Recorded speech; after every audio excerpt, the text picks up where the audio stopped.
Daming araw at gabi ang aking binunong. Mga mahal ko ang nagpalakas ng aking loob. Hindi ko napansin ang takbo ng mga oras.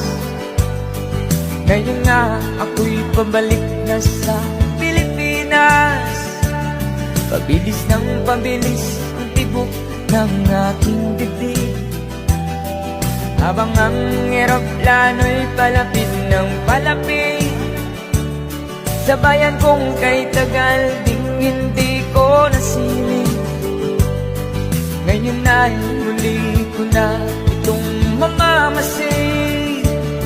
Unti-unting bumababa itong sinasakyan.